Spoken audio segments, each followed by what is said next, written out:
Hello, welcome to WD18, the Watford fan channel. Welcome to your Sunday night. Normally it's a day after the game. This time we're doing it on the same day with the live reaction or match reaction, reflecting on today's 1-0 defeat, back-to-back defeats for the Hornets, back-to-back 1-0 defeats for the Hornets, losing 1-0 to Blackburn at Vicarage Road. Charlie Zazzera and Mr. DCW from the Watford podcast, from the Rookery End. Make sure you do go and check those guys out. Make sure you check out DCW's fantastic work over there as well. Charlie, mate, how's your Sunday been? Not bad. Loads of football. 3 games back to back. Some late drama in the last 2 games. It's just a shame it started poorly. And I did triple captain Haaland this week, so not. Oh, when he missed that penalty, I was like, "This day is just." I've gone early. DCW, how are you, mate? Yeah, all good, all good. It's not often we have a midday game on a Sunday, is it? So I was heading down to Vicarage Road a little earlier than I was used to be. But yeah, disappointing result, obviously, which we'll get into. But I thought there were some positives still from the day. Yeah, agreed. I have to say, I'm not a fan of the 12 on a Sunday. I'm not a fan of a 12:15 on a Saturday. But it was reminding me of like a Sunday League, Hackney Marshes, get up, roll out of bed at 10, get down there. Christ. But thanks to everyone who's joined us this evening. We'd love to get your thoughts as well. It's one of those games that's kind of split opinions about how we're looking at this Watford performance and this Watford team at the moment. Got a few comments in already. Ian, good to see you as always. Feeling slightly underwhelmed by that now 318 minutes without a goal. That was Blackburn's first away clean sheet in 24 games. Gino's finger may have been twitching on the fire button in previous seasons. Ryan, lovely to see you. Hi, how long will our Watford manager last for losing 2, draw 1 and win 1? Your thoughts? Vince, we've got Leo in the comment section. Look, we'll get into your questions, but Charlie, just first off, mate, how are you looking at that one? Glass half full, glass half empty? I'm always going to be a half glass full kind of guy. But yeah, I thought it was a really decent performance. Maybe not a good or a great performance, because at the end of the day, we didn't score, which, like someone just highlighted, it's been, 3 games now. But I thought the application was pretty good. I thought we created some decent chances, a lot from distance. And I think the biggest negative was, maybe it's a personnel thing, but I think I said it on from the Rookery End. Kind of, I was worried about Stoke. We lost our identity that Val kind of brought in, especially with Sir Outer. I think Andrews did play quite inverted today. But we didn't really see that defensive midfield position. I think is a bit of an issue for us, and was today. So they caught us on the break. I'm sure we'll get into it, whether it was avoidable. But I thought good performance, bad result.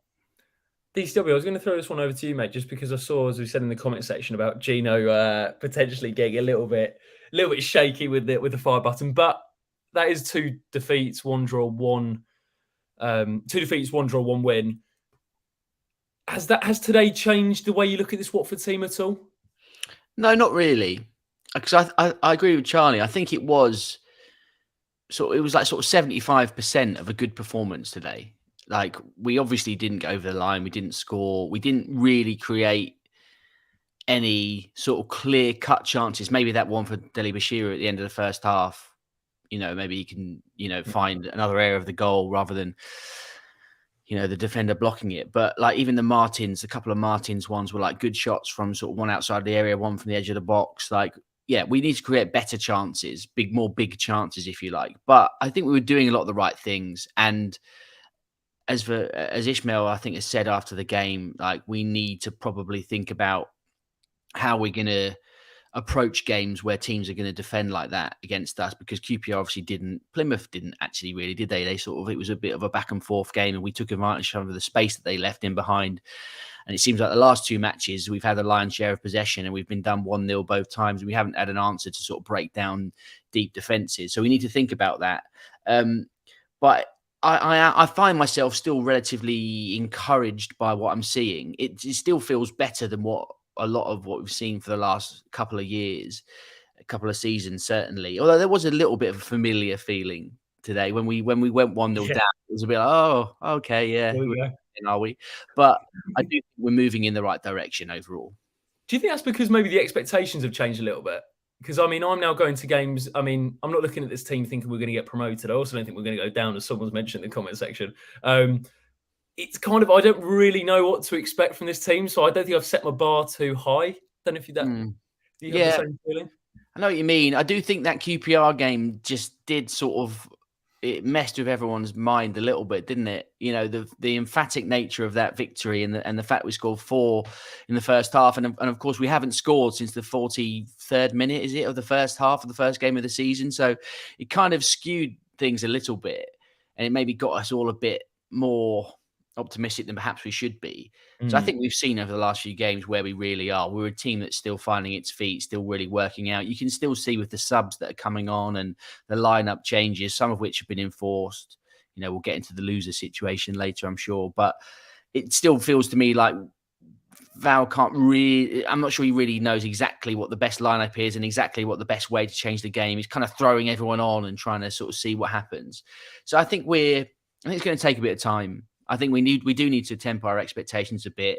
But like, I was speaking to Mike from the Rookery end after the game earlier, and he was, you know, characteristically being a bit down about things and going, I assume that we're all sort of thinking that we're fighting for safety here. And I was like, no way. Like, we could this is easily a top half team if, you know, if not pushing on to, like, if it all clicks and it all works, which is a big if, I suppose, but we've definitely got enough talent in that squad to, like, push for the playoffs at least. You know, we're not like we were last season when we probably, you know, we were all expecting that we should be on the hunt for automatic promotion and definitely top 6. Okay, maybe we're not there, but there are a lot of teams in this league that we're better than.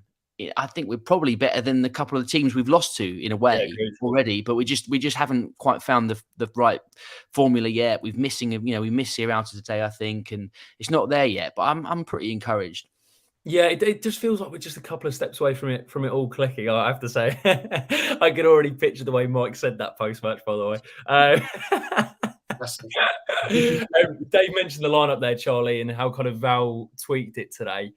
Just to run it through, if you didn't know, I mean, it was Batman in goal, Andrews, Porteous, Hoot, Sema, Deli Bashiri, Kiembe in that number 6 role. Kone was another notable addition. Espria starting. Bayo kept his place.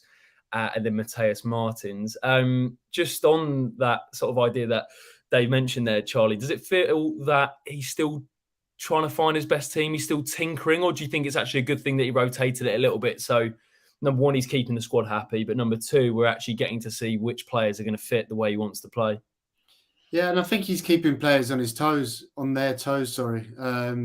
We've got a lot of players. I think the one issue I've got with this team at the moment, I think it's very imbalanced, and at the end, that kind of seemed evident. It seemed like we've got a lot of flair players. We've got Chatford, Martins, Espria, and it just feels like we're kind of throwing them on, but are they getting in each other's way? And it doesn't really feel that cohesive, definitely in the final third. I think we need a bit more of a balance in terms of that defensive midfielder, that destroyer, someone, because we were getting caught a lot on the counter. And I know Val's going to bring this high risk football, which as fans, I think we're quite enjoying because it is entertaining, but we are going to get caught on the break a lot. And I just think we're missing that person who's going to be really energetic, mop things up, put out fires. And I think that's the issue that we're just which Val's trying to get the right balance. Are we talking about the number 6 position for that? Yeah, I mean, we've seen Sierralta play that position, and obviously the full 6 that he's been playing, going into centre-back, coming in, which since he's been out, I think Val's gone, Jake Livermore can't do that. Kayembe's played there today.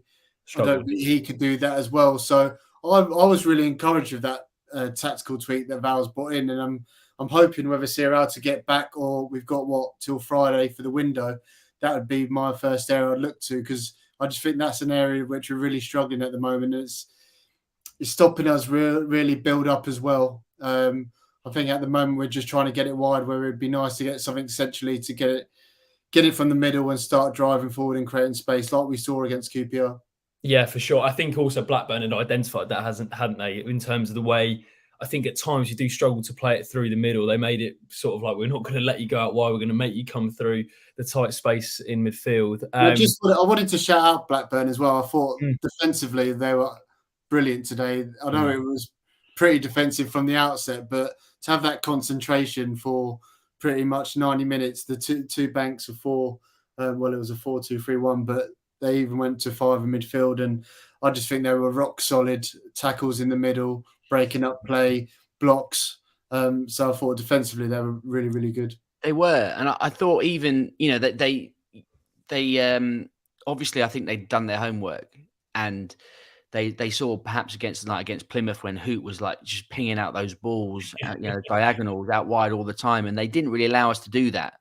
And when we did get it out wide, they were overloading us as opposed to us overloading them. They always had 2 or 3 players sort of matching up against our wingers. And even like, it was a moment in the second half where I was like, they had a corner and I only sent like 3 players up. There was like 4 players back on the halfway line. They were like, they knew, right, okay, we're going to really keep this tight. And look, they got the points at the end. But I think they did well, and there's a lot of young sort of players in that team. And you look to that lineup at the start, and it was a bit like, I don't know who any of those guys are, but I think 4 or 5 academy graduates started. Yeah, when you look at it like that, you're like, I think I said on the match day vlog, if you want to check it out, check on our TikTok. But I said that I think there was areas that I think Luan's actually pointed out in the week about if we didn't play the way we normally do, or I say normally do, or the way we can play, then we would get exposed by Blackburn. But it wasn't the team that I expected, in the sense that, as you say, they made it really difficult. And actually, is it fair to say that was probably their only clear-cut opportunity, the one they scored from? I was trying to think of another chance they had that they created. They had one in the first half. They had one in the first half where one of their players, I can't remember which one of the forwards, were getting in behind Hoot a few times, and he got in centrally, sort of into the box, and he had a decent shooting chance. He just sort of fired it straight at Backman. But yeah, apart from that, there wasn't, certainly before the goal, there wasn't a lot, was there really? No, exactly. Just going back onto the lineup before I forget, and one of the big absentees, or the biggest, I guess, was Imran Louza, who was dropped to the bench. Now, Val basically said in the pre-match, and I think this was actually really good communication from the club, because we all knew where we stood on sort of where that decision came from. I'm just going to get the quote up quickly that he mentioned. He said, bear with me, here we go. We have our rules for the players, and everyone must respect them all the time. Imran knows why he is on the bench today rather than starting the game. Now, there's no point in speculating what that was. I'd imagine it was something to do with either lateness, etc. But Charlie, how did you view that decision? Because I think it's fair to say, technically, Louza probably is our best player. I think he walked into most championship teams in this division. But it just shows, I guess, that no player is bigger than the club, which has been a sort of accusation thrown around this Watford team, particularly under the Potsos, about the player power and that dynamic between the manager and the coach. So manager, coach and players. So what was your take on that decision? And do you agree with what Val's done there? Yeah, I really liked it. And then I think Andrew Frentz got a quote from him which said, "No one's bigger than the club."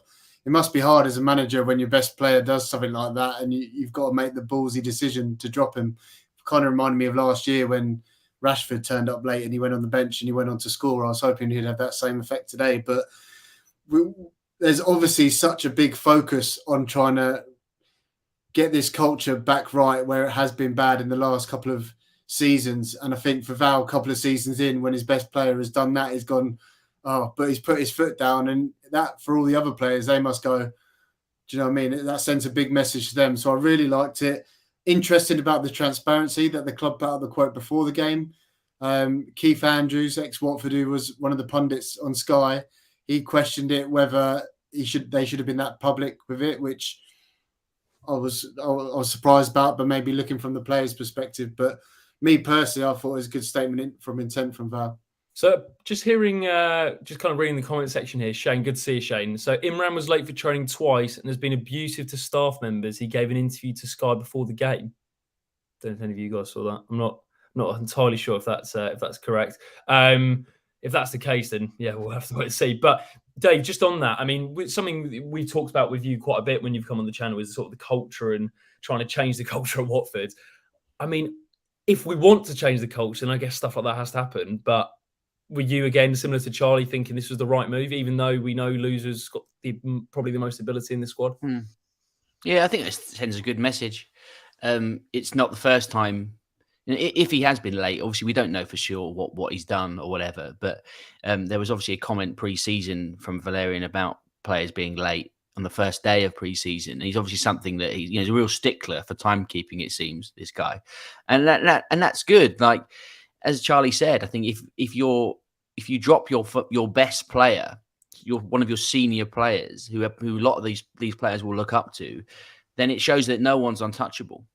So I think that is a good thing. But we did miss him. You've got to balance that up. We did miss him, I think, in the first half. I think there were moments where you saw that like Asprilla was kind of coming into the positions that he normally takes up, but he doesn't have the left foot. So he was having to like pass it to Hoot rather than being able to ping one out to Martins on the other side of the pitch. And when he came on, perhaps not his best game in the Watford shirt, but like he still did make things tick and he gets on the ball. Like it's obvious the qualities that he brings to us, but he's got to shape up. Like, if he is not pulling his weight for whatever reason behind the scenes in training or whatever, like that's not good enough. And hopefully he'll learn that lesson. Hopefully everyone else will learn that lesson. It seems that they are definitely trying to make a point that things have changed and things need to change. And I think that probably, look, never say never, but that probably bodes quite well for Ishmael's position,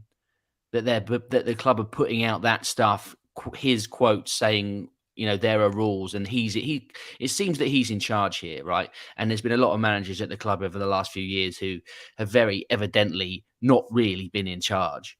And I hope that this continues. It maybe Gino and Scott and other people at the club, Giorgetto, whatever, have learned some lessons as well, hopefully, touch wood. And also, I guess it kind of adds to the point that Ishmael's had a greater influence over sort of the transfers that have come in. And I think that kind of supports that idea that he does have more control, but more influence on what's happening. Just on the team performance, Charlie, we kind of mentioned at the top of the show about how, on another day, at half time, we're 2-0 up, and it's one of the kind of a dominant performance we probably win today. And I came away from Vicarage Road just thinking, wow, that was so frustrating because, look, as we said, Blackburn made it difficult. They were good value, I thought. But we had enough, I thought, and we created enough, would you say, to at least get a point from the game? It feels like a good time to bring in the stats, Jacob. See how dominant we really were. Do you know what? That was smooth, mate. That was very smooth. Can you guys see that all right? Does it need Yeah. Yeah, that's the one. I whistled through a few things. I spotted the momentum bar. You can see us in green. I think we were pretty on top and making a big fist of it at the end after they scored. And then, looking at the stats for the overall game, expected goals, 1.39. They only had 0.45, 65% possession, 24 shots, which was the same amount we had against QPR, but we had more against. So those two we've had the most. I think this is disappointing. Shots on target out of those 24, and then even more disappointing. Dave touched on it earlier. Big chances. Yeah. Only one. It's going to be tough to score if you're going 1 out of 1 for big chances. So that's an area that we need to kind of improve on.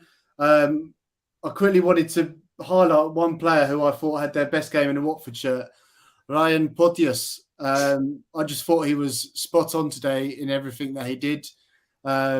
Just looking at some of his defensive kind of stats here, ground duels, he won 4 out of 5, both of his aerial duels.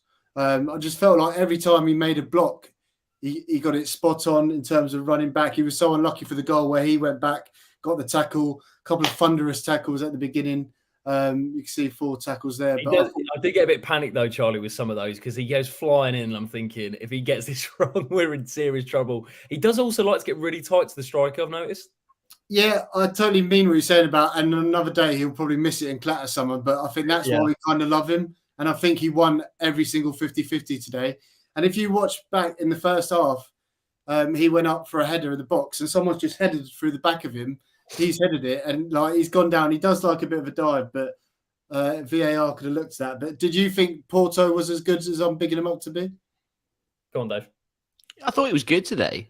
It seemed to me, I don't know if the stats would bear this out, but it seemed to me like he had more of the ball today than Porteous. There was a lot of moments where he was bringing the ball out and maybe not through no fault of his own, but like he was kind of searching for a pass and he didn't, there wasn't always options available. So he was kind of edging forward.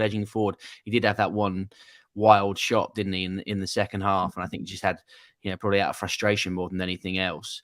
But Yeah, like in particular in the first half, there was one challenge where he just absolutely leathered the ball. He just smashed it in the challenge and just kind of went out for a throw in. But it was strange for the goal, wasn't it? Because everyone sort of cheered that challenge that he made. It was sort of a Jay Demerit-esque last-ditch challenge, I thought, It's a that one. lovely shout. Lovely shout. But then obviously, they go and put the ball in the net 15 seconds later through no fault of his own. But yeah, I did think he played well. It's weird because whilst I think it was a brilliant tackle, even though it obviously led to the goal. I always think though, is it a bit of a warning sign that he's having to make that tackle? It's the only thing I think, because it works both ways, doesn't it? Because on the one hand, you think, okay, I mean, in that situation, it's a bit different because we just kind of got bypassed through the midfield, and Kiembe, etc., should have tracked back. There's a couple of times I'm thinking, wow, is he having to make a tackle there? That's the only thing I sometimes think. Do you think that's his fault or our style of play? No, I think sometimes we just lack a bit of protection. I think he looked probably better I don't remember in the QPR game him having to make that many tackles like that. Obviously, probably because of the opposition, but certainly when Sierralta hasn't been in, I've seen Porteous make more of those tackles. I think he did. Charlie, you were there last week, weren't you? At Stoke, he was making the similar tackles where he's kind of running behind and having to make some last ditch slide tackles. But no, him and Hoot are forming a bit of a decent partnership, to be fair, Charlie. I think it's the first time where the teams come out and you expect the back four to be quite similar, whereas before it could have been anyone's guess who was going to be starting. Just any other stats that stood out to you? Yeah, and Lou Warnes tweeted this, and again, a lot of people, and I've had a couple of people in my mentions talking about stats, but I found this really interesting. This is the expected points table from the Championship this season. Hopefully you can see it all right. There's a lot of teams in there, but Watford are actually second below Norwich. Expected points basically mean judged on performance, stats, shots, possession, how many points should you have won from that game, and we're second. So I think that just goes to show that the performance is 100% there, but the most important stat of them all is the one in the top left-hand corner where you need to score goals, and that's been the big worry. So how do you guys feel in terms of reacting to these sort of stats showing, on paper it looks good, but on the eye test, do you think, Dave, that it doesn't really matter and we should be concerned, or do you look at this as a positive? I think that's a positive. I think generally teams that do have good underlying numbers, as they say, they should over time perform and kind of achieve what they should, achieve what they're actually doing. Clearly goals are an issue for us, and that's been no secret publicly. Ishmael's been talking about the need to get a new striker. We got a new striker. He came on today. Bit concerned that we are sort of building this guy up as like the savior, when really, he'll go on to be great, but he's a bloke from the Swedish sort of division who's got a fairly average record, and he's not Erling Haaland, is he? Right? But the Hertfordshire Haaland. Yeah, I listened to the Rookery end tomorrow. I called him something a bit different, but I'll leave that one to listen to. But clearly goals are an issue, right? And clearly, the striker, the sort of central striker position is an issue. And I guess, those kind of the fact that we've got good numbers and good stats, and we've actually not scored for quite a while now, would kind of tally with that. We are just not quite fluent enough in the final third. We have been a bit unlucky today, especially. So it's not quite clicking for us. But I think we've obviously got the game against Coventry next week, which I think they're in probably a similar sort of position to us. They've sold their two best players, and they brought in a lot of new players, and they've sort of had a bit of an up and down start to the season. They drew 0-0 against Sunderland yesterday, so that'd be an interesting game. And then once after that, the week after, we really get into the sort of the thick of it when we've got two home games in the space of 3 or 4 days. We've got a Saturday and a Tuesday, and then you sort of get into the midweek and you can kind of start hopefully getting into that rhythm. And if you do pick up some results, you get a bit of momentum. And I think that's when it really kind of gets going, And obviously the transfer window will shut later this week. Maybe we'll get something extra, who knows? But it does feel like, in August, especially in the Championship, it is kind of everyone's sort of feeling each other out and seeing how it goes. And Leicester have won 4 from 4, and they'll be strong. But some of those teams who are up there, I think West Brom and Preston are up there, and they were quite low in the table. You just showed, Charlie. So clearly, there's still a lot of sort of sorting out to be done once teams sort of find their feet. Well, just add to that. Sorry, Jake. I wanted to ask, because you two were there today. What was it like? Obviously, it was an early kickoff, but I heard a lot of Dan Backman in the first half. What was the atmosphere like at Vicarage Road, Jacob? I'd say it dipped in and out, didn't it, Dave? I mean, don't get me wrong. I don't think it wasn't the best atmosphere of all time, and I don't think any 12 o'clock kickoff's never going to be, like Boca Juniors River Plate. But one thing's for certain, it is what I expected. I mean, there wasn't any booze today, really, compared to. Matter at full time, was there? There's a few at full time, but there was a few. Yeah, there was a few. Yeah, I'm underplaying that a little bit. Yeah. But no, it was okay. I mean, we could add it to the player ratings later. One thing I was going to add, though, actually, just to Dave's point, was just in terms of the way the Championship table's forming. And if you remember last season, now I'm not saying we're Burnley, but Burnley had 6 points after 5 games last season and lost to us, who had 3 head coaches, and we finished 11th. So what I would say is it is still incredibly early to start drawing massive conclusions about this team. But one thing I would say, just in terms of that table, Charlie, is number 1, I'm getting ready to get in the pond. But number 2, I think that's a really good sign, because I genuinely think we're not that far away. And I know it's easy to say that, but with Rajovic coming in, who we'll get onto in a moment, hopefully we start to play to his strengths, which I felt we didn't do today, and that might just be because he's just joined. But one thing that was really frustrating for me was the fact that we've got this 6'4" unit in the box, and I think we crossed the ball in twice. I was like, guys, get the ball in. The guy, he's absolutely just wanting it. But I think they'll start to know what his strengths are. But just, Charlie, I wanted to ask you, Milita Rajovic, just early thoughts, early things you picked up on, anything that we can draw conclusions from. I'm looking forward to hearing what Dave has to say about him tomorrow. Yeah, so am I. Interested. Hard to say from this game. Maybe a couple of decent bits of link-up play. I thought his effort with the right foot was pretty poor. They kind of snatched out. I think he's supposed to be bow-footed. There's a decent. I think there was that one cross in the box late on which he knocked it down to. But look, he's joined a couple of days ago. He does look like a big lump. I think he's got the right attitude. Like the video we did midweek, Matthias was quite encouraging in terms of the personality fit. I think he's gonna run for us. I think he's quite a good fit. So I think it is. Hopefully, he can get a goal as soon as possible, and we go from there. Bit hard to judge how he came off today, but maybe Dave can give us a little tease about what he thinks of him. Harlan? I wasn't too kind to him, to put it that way. But I think as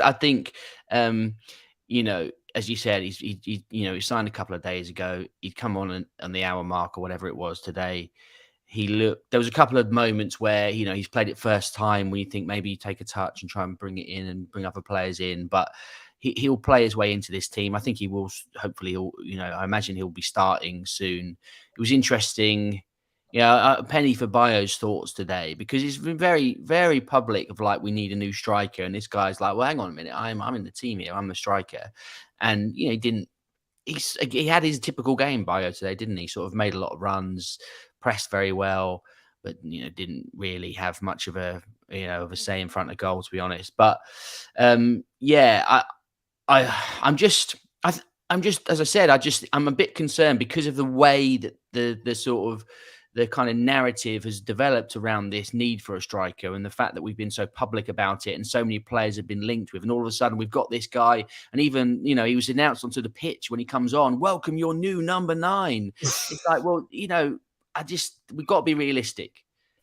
If this guy turns into an amazing player, and we end up selling him for 30 million, brilliant. But I think it's more likely that he will chip in with a few, and him and Bayo will probably have to share the striking duties for the rest of the season if we don't get anyone else. But there's definitely some potential there. Like, there was some nice touches, but there was a few where he looked a bit rusty, whatever. So we'll see. And if he starts the next game, maybe that'll be better for him, and sort of go from the start and see how it goes. Yeah, for sure. I think one thing that I picked up on from the video, if you haven't watched it, by the way, with Matthias, who kind of gave the lowdown on Milita Rajovic, make sure that you go and check it out. One thing he's mentioned was the fact he's not really a link-up player. And a couple of times he was coming short of Dave, and you kind of felt he looked a little bit out of sorts because he was coming really deep. And I was thinking, mate, get yourself in the box. That's where we need you. He's also got, just last one on Rojovic, when you're looking on Y-Scout and there's a best actions bit to see his best clips, and I think there's 3 or 4 clips of him with a monster throw-in. I don't know if really? can you Wow. yeah, I was going to tweet it out, but it looks like they're in parks when he was in Can he throw it so high that he runs onto the pitch and gets on the end of it still? Have you ever heard of a striker with a monster throw? No. I'm actually trying to think of the last time we had a fella with a long throw. Can you remember? No, but I just thought that was interesting. Lee Bromby. Do you know what Lloyd Doyley had this incredible act of like being able to throw it far with gloves on. Yeah. It was incredible. I've never known a player actually throw it that far with some woolly gloves on. But one thing I would say though about Rajovic, I thought his movement was actually quite good when he was on the shoulder. I did notice that a couple of times he was making some nice runs. But Charlie, as Dave says, I almost feel sorry for the guy in the sense that obviously it's a great move for him. He must be, made up this sort of rise in his career that quickly, only 24. But there is a lot of pressure on him. Even £1 million fee, which in the current climate in football is pennies. But to a team like Watford, we've only spent £50,000 this summer transfer window. So the expectation for a lot of people is now that this guy has to score. I also probably, just to add into that, and I know one criticism I would have of the club this summer is, as Dave mentioned as well, the public outcry for a number 9. Again, that does set a narrative that this new guy has to come in and hit the ground running. And also it sends a message to Bayer that you were never going to be number 1, which, I mean, look, it's a bit of a kick in the teeth a little bit, I would say. Yeah, but you earn your place, don't you? And in terms of expectation, I don't think there's that much. I think our expectations, Watford fan, look, we're not going to get promoted this season. Like, I think we know where we are. He cost £1 million, which... Have you seen the XG table, mate? He cost £1 million, and his wages are going to be... I'd much prefer we go for someone like him who could be a potential diamond in the rough.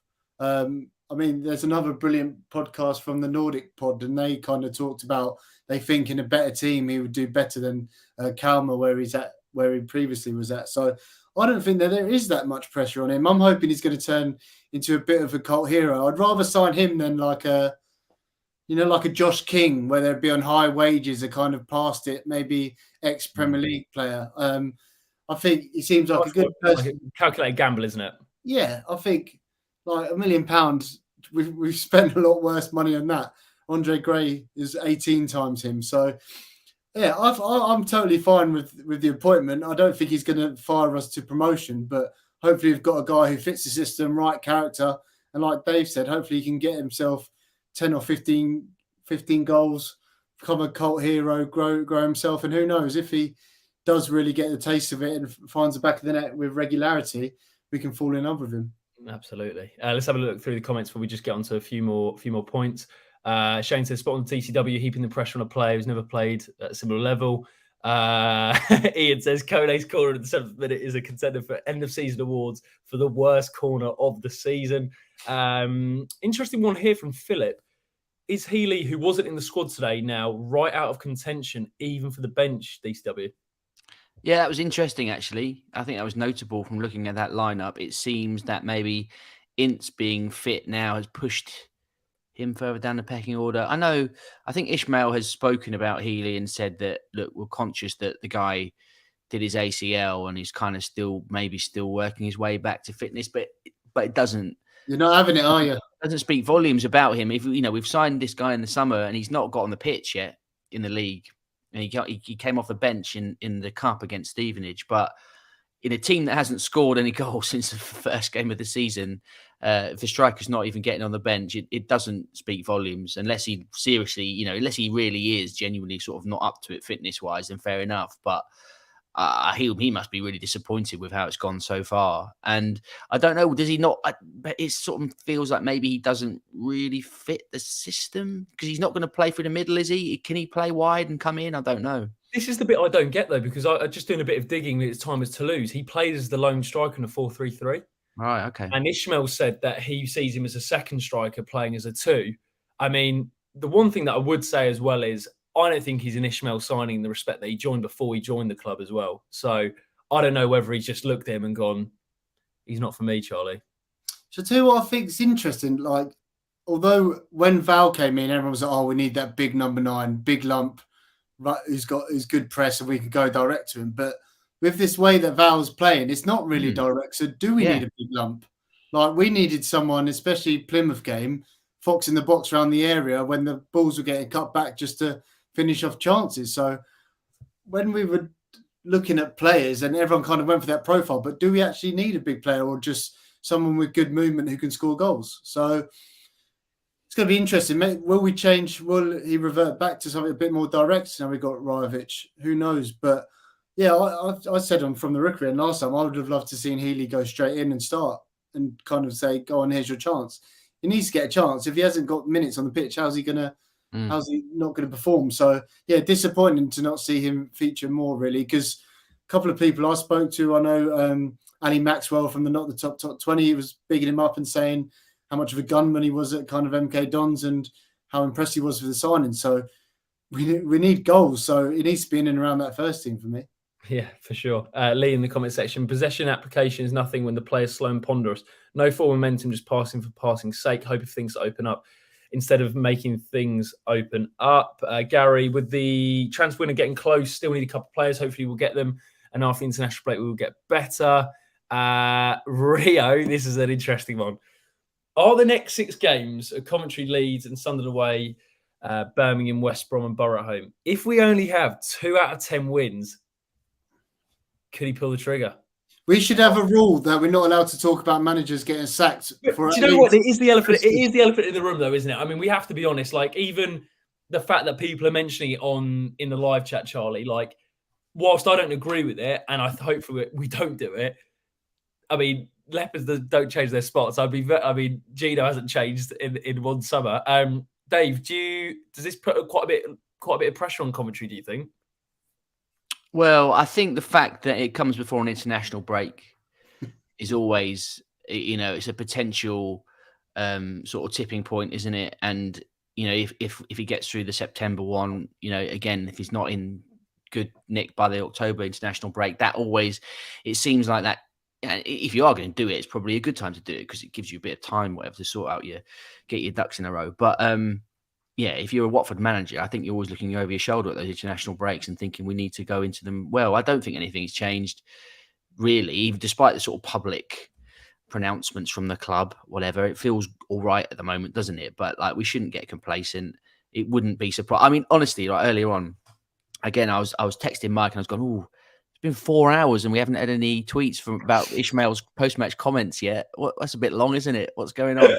But they swiftly followed, so it was fine. But like, we've all got PTSD, haven't we? We're all sort of expecting it at some point. But regardless of the past, we obviously need to get points. We need to win games. It's no good us having loads of games like this where we play well and we don't score.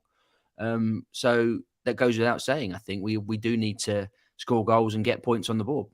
Yeah, for sure. Josh in the comment section, Rajovic looked good when he came on. He's starting its commentary. In my opinion, I think he probably will be. There was one more. We'll get on to player ratings just in a moment, but this one I wanted to touch on Kiembe, Charlie, because obviously that number 6 role, he's tinkered. He's tried different options. We've had Sierralta, Kiembe, Livermore. And Geordie says, I felt bad for Kiembe. He had to be everywhere, had to cover when Andrews Sema attacked while still dominating midfield. Tough job. And then you flip it the other way, and I think people thought he had a really poor game. So where do you fall on that sort of debate? Because it seems like Geordie's feeling quite sympathetic for Kiembe here. Yeah, I'm probably in the middle. I did think it's just not his game. When I talked about that number 6 putting out fires, I think Kiembe, the way he plays, is quite a what's the word? Quite chilled out. He doesn't look like he's going anywhere in a hurry. And I think for their goal, it was kind of highlighted that running back, he wasn't going at 100%, which obviously as fans you don't like to see, but it's just not his style. I thought he was fine on the ball, didn't do anything amazing, but he's come on against Stoke and he's done okay, which has probably gotten him his start, but I just don't think he's the answer. And yeah, when we're when we've got our style, which is very high risk, you need an energetic number 6 who's going to get around the pitch, and I don't think Kayembe is that person. Calling it now, I think we'll go in for that Udinese player. He used to play for Huddersfield last year in Camara. He's a defensive midfielder, got championship experience. Sure. They've got to be. I'm convinced that they've got a cab ready, all booked, flights booked up for Udinese. They're just deciding who they're going to go for. Jacob, do you think they're going to bring in anyone before Friday?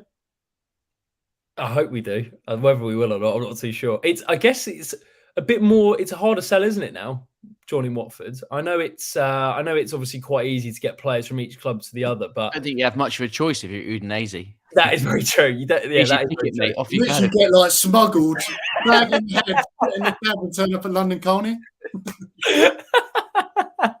Just rock up with Delafeu next year commentary. But, I think we have to. I think there's a couple of positions where you think we need to bring in a couple of players, and we've always got that on the back burner. If you're not playing at Udinese, you come to Watford, vice versa.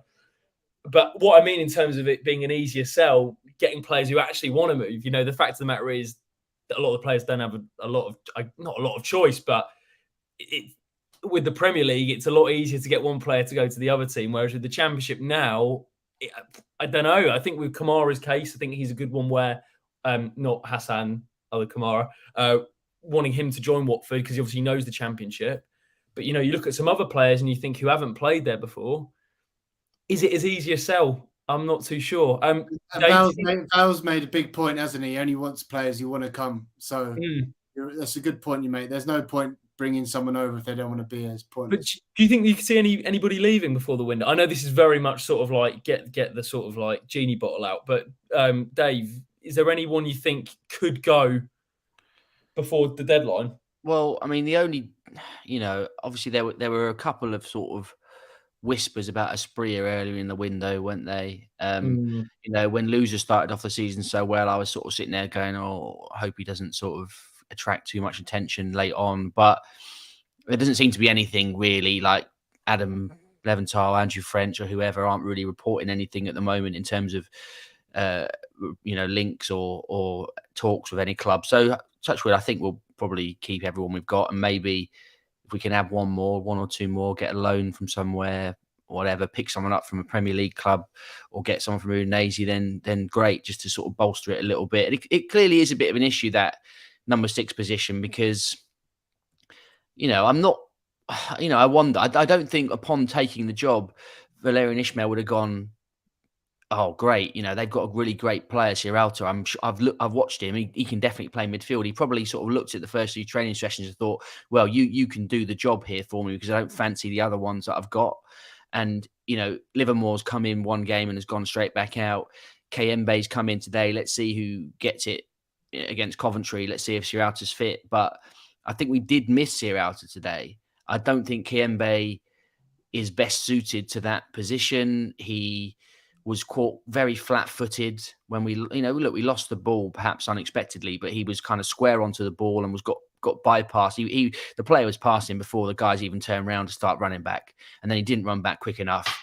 And then the two centre backs are exposed. It's 2-on-2, and the goal came after that. So I don't think he's best suited for that position, and I don't necessarily think converting a centre-back into that position is the ideal situation, and either, despite the fact that he's done it quite well so far. So I'm sure in an ideal world, Ismaël would love to sort of handpick a specialist for that position, but I'm not quite sure that's where we're at, really. Yeah, agreed. Right, we'll do player ratings quick fire. One rating each. Let us know in the comment section what you think. While you do Daniel Backman, Charlie, I've just realised I've got 2% on my laptop, so make sure you can waffle for the next 30 seconds about how good he is. Right, go for it. What's he got on his laptop? I thought he's got an Uber rating or something like that. Dan Backman. Dave, should he have saved that?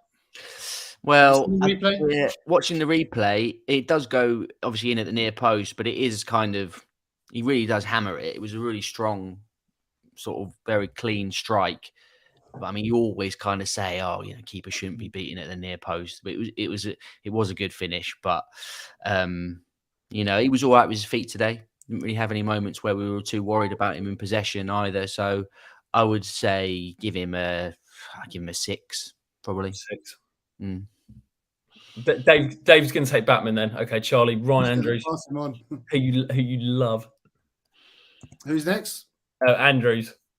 Yeah, I thought Andrews was decent. He only turned 19 yesterday, I think. So happy birthday, Ryan. Thought he was solid. I think he gets well pretty forward. I think he makes some good kind of. He was frustrated a bit today, wasn't he? I saw him having a go at Isbria, I think, in the second half because he was making a lot of runs, overlapping and a few underlaps, and he didn't get. I think it was because Blackburn defended well and we were alive to the threat, but he didn't get in going forward, did he? As much as he has done in previous matches, and I think he got a bit frustrated. He did, yeah. I quite like that as well because that feels comfortable that he can do that. Mm. Yeah, I'd probably give him a 7. I think there's a real player in there. It's good that we're giving him all these minutes and experience. 7 from me. 7. Okay, Wesley Hoots. I'm gonna give probably a 7. 6.5, 7. I thought 7. I thought he was good. I just didn't know about the goal, whether he could have done a little bit more, but I think that probably would have been quite harsh. And wasn't quite as good, was he? As the last match at home against Plymouth, where he got man of the match. They a couple of times they got in sort of behind him in the first half, and he got that booking, which I thought was deserved. Really, he kind of was reaching and kind of got the wrong side. The goal, first glance, you think, oh, come on, could you have got there? But on reflection, it was a pretty good play from the Blackburn forward, and Hoot was sort of flat-footed a little bit.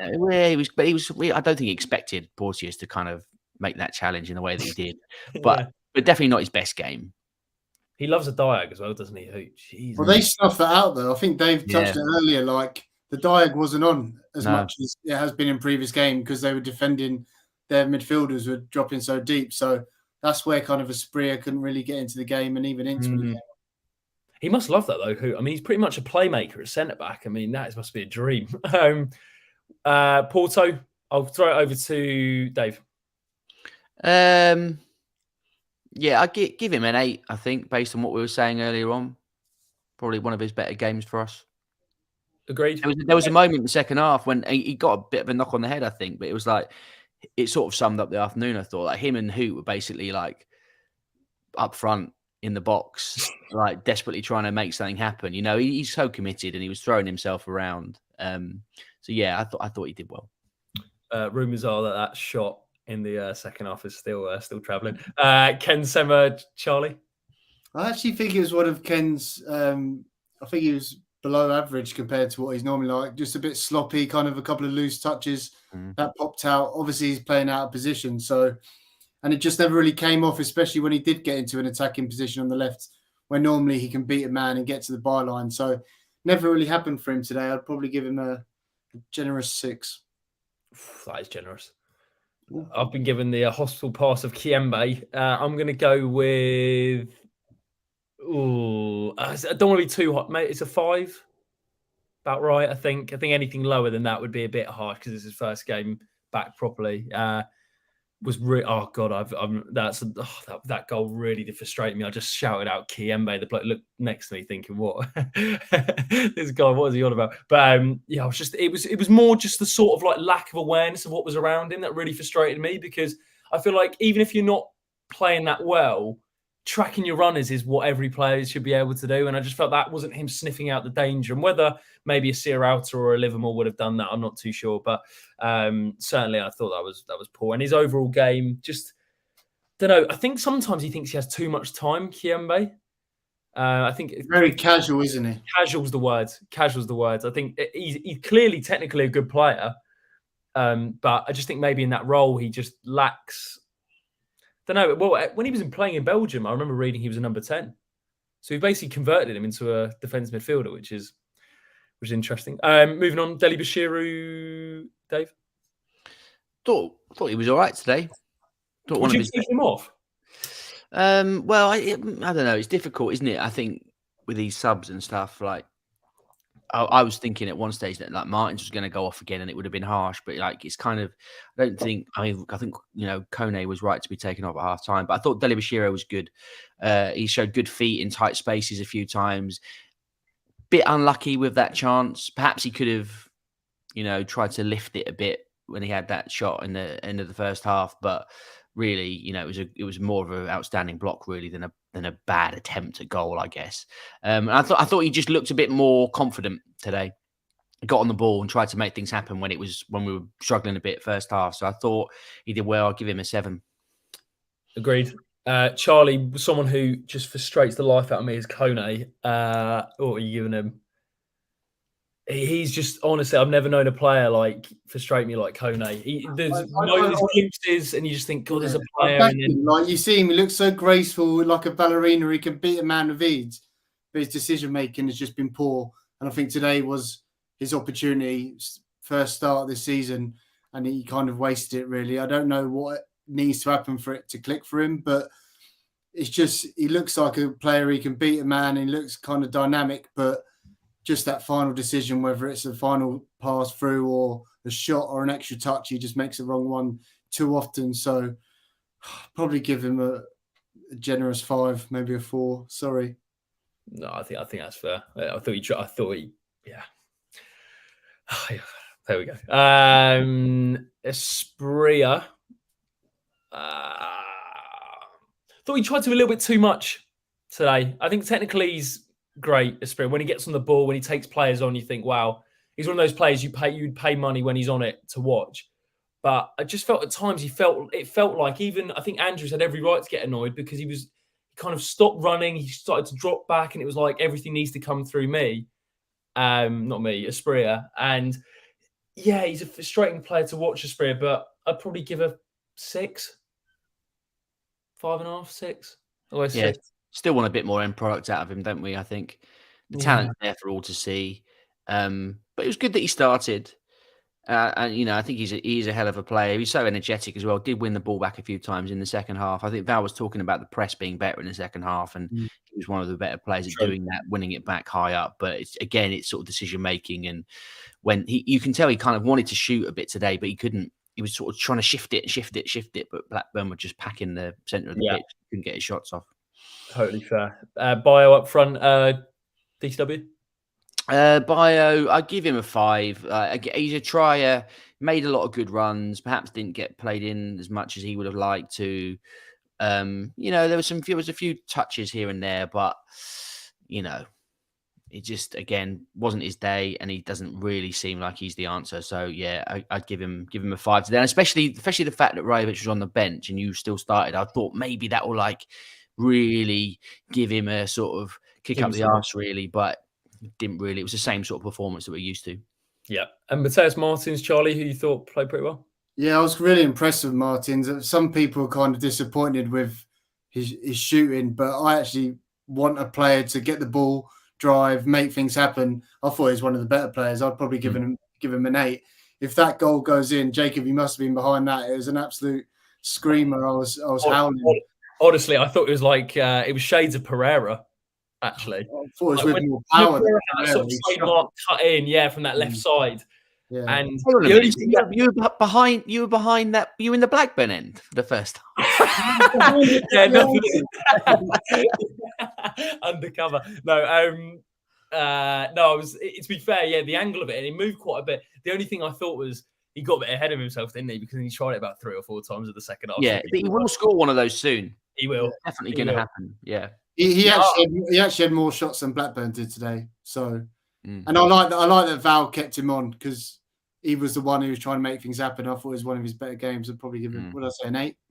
Yeah, I thought he was good. The only thing I just said to Charlie before we started DCW was the substitutions, which we'll just run through in the moment. I don't think we can play Chatfordetzi and him on the same side because they kept kind of getting in each other's way a little bit. And I don't know whether that's because Chatfordetzi's sort of left winger and he likes to drift into that space, but those two didn't really fit with each other. Just on the substitutions, obviously it was Ngaki, Ince, Rajovic, Louza, Chatfordetzi. I'll give you Rajovic, Dave, as a sort of teeing up tomorrow's podcast or Tuesday's podcast. I'm going to give him a 6. It's hard for half an hour. There was some nice movement. Yeah, got in a couple of times. There was the shot which could have done better with. There was also that time where he got in and he just sort of, he kind of took it a bit too wide and then tried to square it back into the middle. Got that header at the end, which nearly dropped for Louza. So there was plenty of effort there. Looked very willing. So for the first sort of, appearance in a shirt. Not too bad, but hopefully we see more from him next time. Agreed. We'll take 2 each, Charlie. So we've got, if you take, actually, Ngaki wasn't on for long enough, so you can have Tom Ince. I was actually really impressed with Tom Ince when he came on. I was. He looked like he's going to make things happen. He was pretty unpredictable, whether he was cutting on his left or coming this way. I think he had a couple of nice bits linked up with Andrews. So it'd be interesting if he's done enough to start for Coventry. But yeah, I'd give Ince a 7. I was pretty impressed with him. Yeah. Loser, I will give 5.5, 6. I mean, I kind of, whenever I think 6, I just think 5.5. I'll just like chuck it out there and see whichever one sticks. But a couple of nice touches, not his best game. Probably didn't impact the game that I thought he would. And then chat for Detsy, Dave. 5, I think. I don't know what his best position is. Is he sort of an 8? Is he sort of out wide? He's kind of got. He seems, he's got talent clearly, and he's very sort of busy, but a bit predictable. Maybe he basically wants to do 2 things all the time. It's either cut inside and shoot, or cut inside and spray it out to the opposite side of the pitch. And if those 2 things work all the time, then great. But it seems to me, I think he's a player that probably would benefit from starting a match and just working his way into a game rather than coming on and feeling like he's got to be the man that changes it. So I think he could take advantage perhaps of a team that, at the early stages of a game and maybe find some more space. I don't know. But yeah, I think there's a lot more to come from him. There's talent there, but it's a bit rushed and it's not quite there yet. Just that one extra touch, one extra pass. Thanks to everyone who got involved in the player rating. We're just going to wrap up. Charlie, what do we need before deadline day? If you could have your magic wand in this transfer window, you could pick a couple of positions. What would you say? I'd like Moises Caicedo, really. I think he'd be perfect. I just think defensive midfielder, we touched on it earlier. I think that's a glaring part. Like, we've talked about Sierralta and kind of going into defence and stuff. I don't know many defenders who I could think of centre-backs who could also play as a midfielder. Stones, I guess, is the obvious one. Who's that? John Stones. Yeah, we can't afford him either. Defensive midfielder. It'd be interesting to see what happens the next couple of days, and maybe that result gave Gino the kick up the bum to do a bit more business than he would have. But Val said he only wants 2 positions, 2 players for each position. So yeah, I think a defender, and then we'll see where we go from there. You think we need another centre back? We've only got the 4, and one of whom's sort of been playing midfield. I think we could. Shane says a DM and a centre back are a must. I think we might need one as cover. I think a left-footed centre back to cover. Who gets injured, we're a little bit light in that department.